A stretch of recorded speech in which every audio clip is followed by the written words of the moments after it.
They're acting as if these things are not complementary, right? As if Jesus preached one gospel, Paul preached another gospel. And these things are coming out because there are things that Paul preached that they don't like. And I want to get around it. Or the things that Jesus preached and I don't like, and I want to get around it. Well, when I was in school, they used to talk about a red letter hermeneutic. That's probably, I haven't heard anybody say that in a very long time. But at least in my Bible, this is of man, but the words of Jesus are in red, right? And so part of what they're saying is like, yeah, you got your Bible, but the words of Jesus, those are the ones that are really special. Actually, kind of, it sounds pretty good to say that out loud, right? It's not good theology.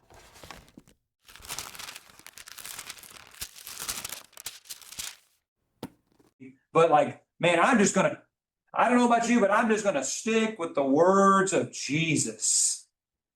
Now, on what subjects might people use this sort of thinking? Homosexuality, roles of women. Okay, stop right there. That's enough, isn't it? This is where you're really going to see this. You're going to see this in regards to homosexuality. You're going to see this in regards to the role of women.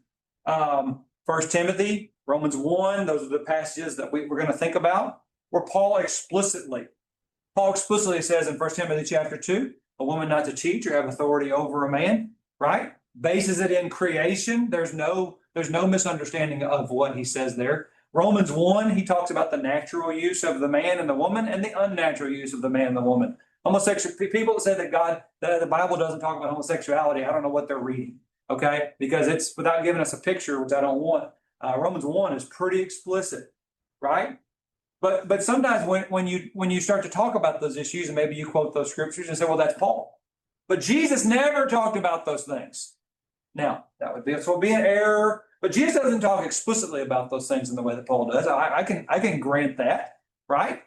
Paul talks explicitly about those things. It's the reason I'm using those verses. But what they're trying to bring about is this idea of, well, they didn't preach the same thing. Maybe Paul was sexist. Maybe Paul was a bigot. But Jesus is the one who spoke the truth on these things, right? So we're going to have to deal with this because people want to just chop off the bulk of the New Testament because it's not Jesus. They just want to keep their red letters. This would be a grave error. The first time I ran across this, I was teaching a Bible class about 13 years ago. Yeah, about 13 years ago. And I don't even remember what the topic was. It was probably one of these two topics. And this young lady in the back, she's one of our deacon's daughters, she made this comment. She said, well, I just don't like Paul. And I kind of like, well, we just kind of kept the class going. But can I tell you, that's a horrible thing to say. Because I know why she was saying it. What she was saying was there's some things that Paul wrote about specifically that make me very uncomfortable. Right? But Paul would say, your problem is not with me. Your problem is with God. And when someone says, I don't like Paul, what they're really saying is, I don't like God. Think about this in regards to Jesus and Paul and the claim that they make over and over. Go in your Bibles to John chapter 12. I want us to think about what Jesus says about the things that he proclaims and that he teaches. John chapter 12 and verse 49. Jesus says this. Jesus says, I have not spoken on my own authority. See that? You see that again? We're talking about authority. What gives you the right to say this, Jesus? He says, this isn't just about me. I'm not just saying believe me because of who I am. But the Father who sent me gave me a command, what I should say and what I should speak. And I know that his command is everlasting. Therefore, whatever I speak, just as the Father has told me, so I speak. What's Jesus saying, Philip? What God said. I'm just telling you what the Father reveals, right? Whatever the Father tells me to say, that's what I'm saying. That's what Jesus says about himself. Go over to 1 Corinthians chapter 2. We're going to listen to the Apostle Paul. The Apostle Paul says this, 1 Corinthians chapter 2, verses 1 and 2. And I, brethren, when I came to you, I did not come with excellence of speech and wisdom The reason you should listen to me is not just because I'm a gifted orator. Man, aren't you glad that the pressure's off on that? 3,000 people baptized on the day of Pentecost. You know why they were baptized?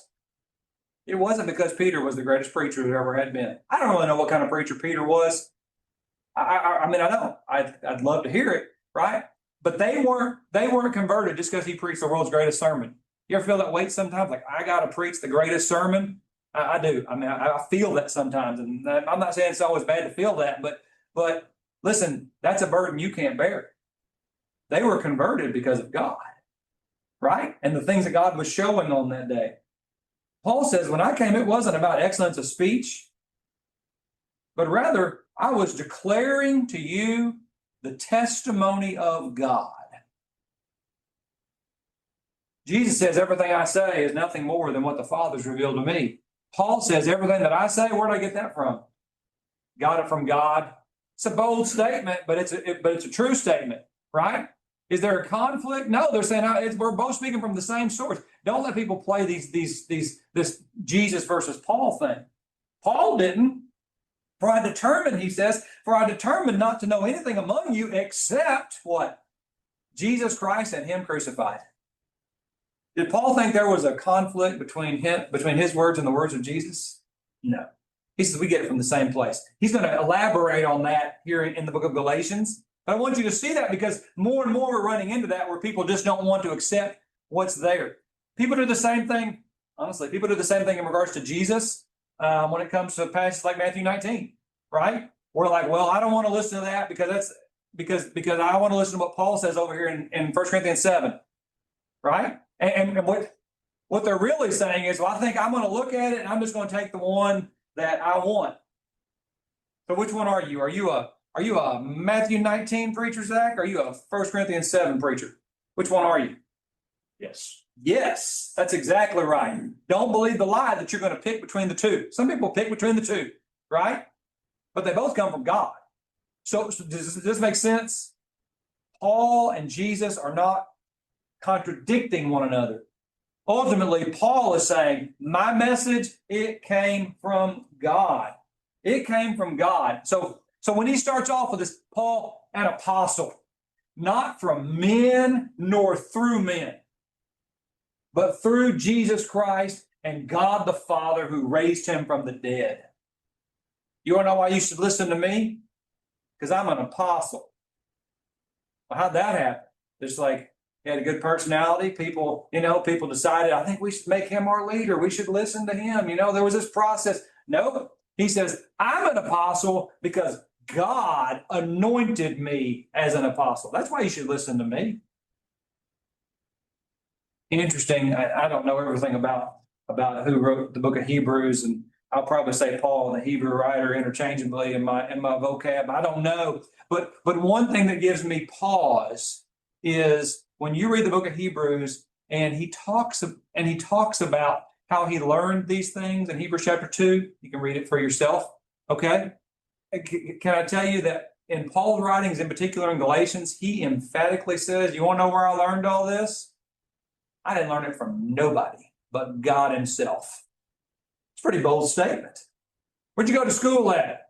Georgia School of Theology. Who'd you study under? Who's your Zach? You might remember. I was positive that you would spend a lot of time with a certain preacher because you just sound like him, right? I mean, that's kind of the stuff we have. And Paul says, I didn't learn from nobody but God himself. I mean, it's a bold statement. Can you imagine starting off your lesson on Sunday morning? Do you want to know why you should listen to me? Because I speak for God. It's a bold statement, right? It's a true statement. It's a true statement. And by the way, I think it's a statement that we can make even in our preaching, right? I don't know if you can't quite do it the way that Paul does it, but to understand, I like to start especially like gospel meetings, and then I want to set a standard. The standard is we're going to get a message from God. That's why you should listen.